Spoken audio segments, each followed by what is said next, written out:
আসসালামু আলাইকুম। গণমাধ্যমের প্রিয় সাংবাদিক ভাই ও বোনেরা, আপনারা ইতিমধ্যে অবহিত রয়েছেন যে বাংলাদেশের মাননীয় প্রধানমন্ত্রী জনাব তারেক রহমান খুব সংক্ষিপ্ত একটি বিদেশ সফরে গিয়েছিলেন। এখানে 3টি পর্ব ছিল। প্রথম পর্বে তিনি মালয়েশিয়ায় গিয়েছিলেন, সেখানকার মাননীয় প্রধানমন্ত্রী এবং রাজার সাথে বাংলাদেশের বিভিন্ন দ্বিপাক্ষিক বিষয়ে আলোচনা করেছেন। তারপর চীনের দালিয়ানে ওয়ার্ল্ড ইকোনমিক ফোরামে একটা অধিবেশনে যোগদান করেছিলেন। সেখানে ওয়ার্ল্ড ইকোনমিক ফোরামের প্রেসিডেন্ট এবং সিইও সহ বেশ কিছু ইনভেস্টরদের সাথে কথা বলেছেন এবং পরবর্তীতে চীনের রাজধানীতে চীনের মাননীয় প্রিমিয়ার ইনভিটেশনে গিয়ে সেখানে চীনের প্রিমিয়ার এবং প্রেসিডেন্টের সাথে বিভিন্ন রাজনৈতিক নেতৃবৃন্দদের সাথে বৈঠক হয়েছে। আমরা অভিভূত হয়েছি এই 3টি পর্বেই যেভাবে রাষ্ট্র বাংলাদেশের নির্বাচিত সরকার প্রধানকে সম্মান দিয়েছে, ভালোবাসা দিয়েছে, লাল গালিচা সংবর্ধনা দিয়েছে। এটি শুধু মাননীয় প্রধানমন্ত্রী না, বাংলাদেশের জন্য একটি বিশাল গৌরবের বিষয়। যখন একজন সরকার প্রধানের ক্ষমতার উৎস হয় জনগণ, তখন কিভাবে সেই সম্মান এবং আত্মমর্যাদা বিশ্ব দরবারে ফুটে ওঠে, আমরা সেটাই দেখেছি। আপনাদেরকে আমি অত্যন্ত আনন্দের সাথে জানাচ্ছি যে মালয়েশিয়া এবং চীন দুক্ষেত্রেই বাংলাদেশের স্বার্থ সংশ্লিষ্ট প্রতিটি বিষয় নিয়ে মাননীয় প্রধানমন্ত্রী মালয়েশিয়ার রাজা এবং প্রধানমন্ত্রী এবং চীনের প্রিমিয়ার এবং প্রেসিডেন্টের সাথে ডিটেলে আলোচনা করেছেন।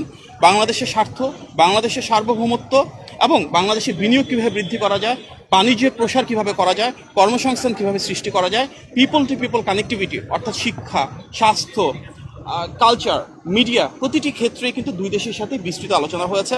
এবং এর পাশাপাশি বাংলাদেশের উন্নয়ন অগ্রযাত্রায় কীভাবে মালয়েশিয়া এবং চীন ভূমিকা রাখতে পারে সেগুলি নিয়েও মাননীয় প্রধানমন্ত্রী দুই দেশের রাষ্ট্রপ্রধান এবং সরকার প্রধানদের সাথে আলোচনা করেছেন। দুটি দেশের সাথেই শহীদ প্রেসিডেন্ট জিয়াউর রহমান এবং দেশনেত্রী বেগম খালেদা জিয়ার ঐতিহাসিক ভূমিকা রয়েছে এবং আমরা খুব আশ্বস্ত হয়েছি দেখে যে মালয়েশিয়া এবং চীন দুই দেশেরই সরকার প্রধান এবং রাষ্ট্রপ্রধান যারা রয়েছেন ওনারা শহীদ প্রেসিডেন্ট জিয়াউর রহমান এবং দেশনেত্রী বেগম খালেদা জিয়ার সেই অনবদ্য অসাধারণ ভূমিকার ভূয়সী প্রশংসা করেছেন, স্মরণ করেছেন। আজকের গণতান্ত্রিক বাংলাদেশে মাননীয় প্রধানমন্ত্রীর নেতৃত্বে যে অদম্য অগ্রযাত্রা রয়েছে, আন্তর্জাতিক সেই স্বীকৃতি সেটিকে এক ধাপ সামনের দিকে এগিয়ে নিয়ে যাবে। মাননীয় প্রধানমন্ত্রী শুধু যে বাংলাদেশের অবস্থান তুলে ধরেছেন কিংবা শুধু যে খুব আন্তরিকভাবে ওনাকে বরণ করা হয়েছে তাই না, আমরা দেখছি চীনের সেই সম্পর্ক বাংলাদেশের সাথে, সেই ঐতিহাসিক সম্পর্ককে উনি দ্বিপাক্ষিকভাবে একটা বহুমাত্রিক রূপ দিয়েছেন, যাকে আমরা বলছি যে লং টার্ম স্ট্র্যাটেজিক পার্টনারশিপ, অর্থাৎ দীর্ঘমেয়াদী অংশীদারিত্বের একটা প্রসার, যেটা মূল ভিত্তি হবে কৌশল। এবং অবশ্যই আমরা এর মাধ্যমে উন্নয়ন, অগ্রযাত্রা, বাণিজ্য, বিনিয়োগ, কর্মসংস্থান সহ বিভিন্ন বিষয় যা আছে দ্বিপাক্ষিক সম্পর্কের ক্ষেত্রে, বহুপাক্ষিক সম্পর্কের ক্ষেত্রে ইন্টারন্যাশনাল লেভেলে, সেগুলি নিয়ে ইনশাআল্লাহ একযোগে কাজ করব। মাননীয় প্রধানমন্ত্রী এবং চীন এবং মালয়েশিয়ার সরকার প্রধান যারা রয়েছেন তাদের মাঝে যে উষ্ণ সম্পর্ক আমরা দেখেছি, যে আন্তরিকতা আমরা দেখেছি, ইনশাআল্লাহ সামনের দিনগুলোতে বাংলাদেশকে এগিয়ে নিয়ে যাওয়ার ক্ষেত্রে, জনগণের ভাগ্য পরিবর্তন করবার ক্ষেত্রে সেগুলো অনেক বড় ভূমিকা রাখবে।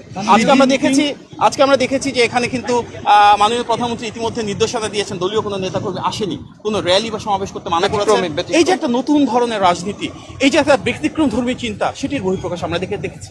বৈঠকে শি জিনপিং আসলে কি বলেছেন? আমরা কিছু কিছু কথা শুনেছি, আপনি যদি একটু বিস্তারিত বলেছেন কি বলেছেন। আজকেই চীনের রাষ্ট্রপতি শি জিনপিং এবং আমাদের মাননীয় প্রধানমন্ত্রী জনাব তারেক রহমানের বৈঠক হয়েছে। সেখানে দুটি দেশেরই উচ্চপক্ষের প্রতিনিধি দল ছিল।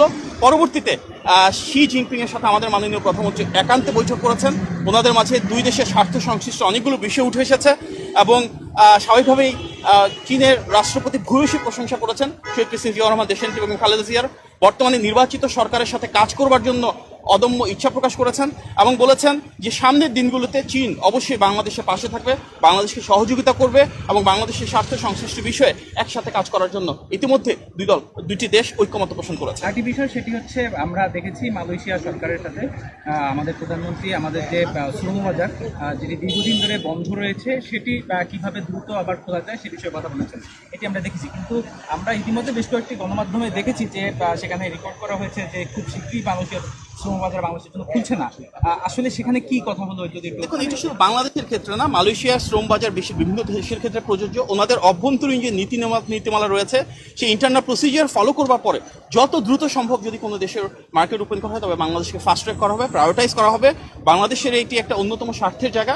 সেখানে মাননীয় প্রধানমন্ত্রীর সাথে মালয়েশিয়ার মাননীয় প্রধানমন্ত্রীর একান্তে কথা হয়েছে বিভিন্ন বিষয় নিয়ে এবং তার আলোকে ডেফিনেটলি আমাদের যে রিকোয়েস্টগুলো রয়েছে ওনারা ফাস্ট ট্র্যাকে যতটা আন্তরিকতার সাথে, যতটা সহমর্মিতা সহমর্মিতার সাথে রয়েছে সেটাকে প্রসিড করবার চেষ্টা করবো ইনশাল্লাহ। আপনাদের সবাইকে অনেক ধন্যবাদ। সফরের আনুষ্ঠানিক সংবাদ সম্মেলন এবং প্রধানমন্ত্রী সেই সংবাদ সম্মেলনে অংশ নেবেন কিনা একটু যদি বলেন। আমরা তো জাস্ট এসে নামলাম, আমরা কিন্তু আলাপ আলোচনা করে মাননীয় প্রধানমন্ত্রী প্রেস টিমের সব মেম্বার্স এখানে রয়েছেন, ওনারা অনেক কষ্ট করেছেন। আমরা এখন এসে পরবর্তীতে আলোচনা করে এই বিষয়ে প্রেস টিম থেকে অবহিত করা হবে। ধন্যবাদ। প্রেসিডেন্ট যে করিডোরের প্রস্তাবনা দিয়েছে সে বিষয়ে বাংলাদেশ ইতিবাচক না নেতিবাচক যদি বলবেন এই বিষয়ে অবস্থানটা কি? না, এখানে তো অবশ্যই আমরা চাই ব্যবসার প্রসার হোক, বাণিজ্যের প্রসার হোক, তাহলে বাংলাদেশে ইন্ডাস্ট্রিয়ালাইজেশন হবে, নতুন ইন্ডাস্ট্রি তৈরি হবে, ট্রেড ভলিউম বাড়বে। সুতরাং আমরা ইতিবাচকভাবে দেখছি। পরবর্তীতে এটা তো এখনো একটা ফ্রেমওয়ার্ক তৈরি করা হয়নি, প্ল্যানিং স্টেজে যাবে এবং ফিজিবিলিটি করা হবে। বাট ইন জেনারেল আমরা তো চাই শুধু নির্দিষ্ট কোনো দেশ না, এর মাধ্যমে সাউথ ইস্টের অন্যান্য দেশের প্রতি সাথে মার্কেটে একটা অবারিত উৎসব তৈরি হবে, আসিয়ান দেশগুলোর সাথে হয়তো বাণিজ্যের প্রসার ঘটবে। সুতরাং অবশ্যই এটা আমরা ইতিবাচকভাবে নিচ্ছি। পরবর্তীতে সামনের দিনগুলোতে এটা একটা বিশাল মহাপরিকল্পনা, সেটি নিয়ে ডিটেল স্টাডি করা হবে এবং আলোচনা করা হবে ইনশাআল্লাহ। আপনাদের সবাইকে অনেক ধন্যবাদ। আসসালামু আলাইকুম।